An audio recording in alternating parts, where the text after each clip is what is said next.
Hey everybody, thank you for joining me today. So today's video we're going to be using this Mojo Monday sketch. It's number 504. At least it looks like a 4. It could be a 6 though. But anywho, if this is your first time joining me, you can please hit the subscribe button and the little bell so that way you're notified whenever I upload new content. And you can pause here and get your measurements and your papers cut and come join me at the table. So I got this stamp set at Michael's and I have been using the sentiment. I love the fact that it comes with the die where you can cut out the circle in the center.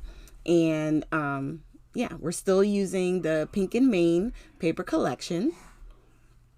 And we're going to get started. Now this card was quicker to do because there's not that much to it, okay? I decided to make it a square card, and with the square card I always do 5.5 by 5.5 because with the 8.5 by 11 card, you know, on the 11 side you're already going to score it at 5.5, and then on the 8.5 side I'm just going to cut it down to 5.5, so that way it creates a square. And then the matte piece, I just do 1/8 of an inch shorter. So it would make it, instead of 5.5, it would make it 5 3/8 by 5 3/8. And then the pattern paper is 5 1/4 by 5 1/4. Super simple. I just do the smaller measurements so that way I get more pattern paper. If you don't care, you can make it 1/4 of an inch and keep it super simple by just making it 5.5, 5 1/4, 5 inch. Call it done. All right, and once we got it connected to our matte paper, we're going to go ahead and attach it to our card base. And once that's done, I mean, really, the card is finished. I took one of my scrap pieces from some of the other cards, and we're using that as a strip going across the middle. Oh no, it was a scrap from this one. I'm sorry. Sometimes I think I grabbed the other ones, but with last week's card, I showed you how I used the other side to create the two different patterns on the front, and we're doing the same thing with this one. With what was left over, I was able to trim down the size of the strip for the center and just flip it over, and it still all goes because all of these papers coordinate with each other. And then that stamp, I don't have a die for it, so all I did was fussy cut all the way around,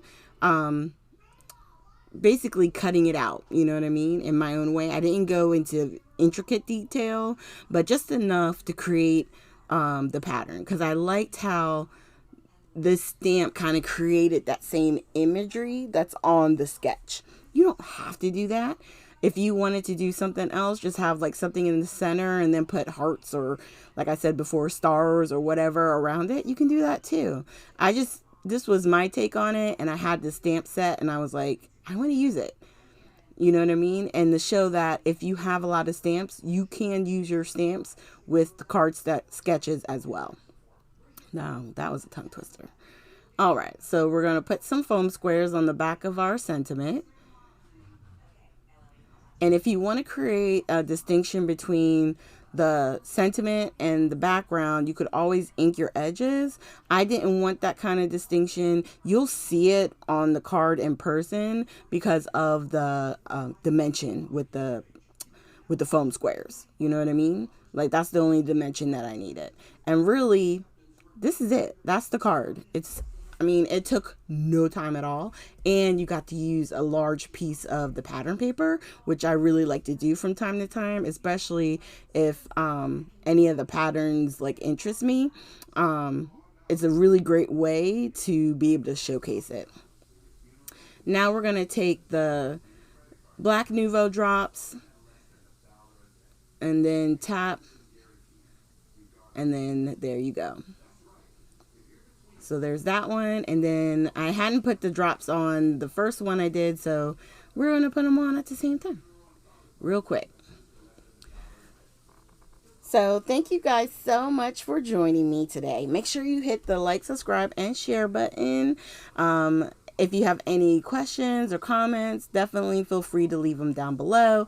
And I hope you guys have a great weekend.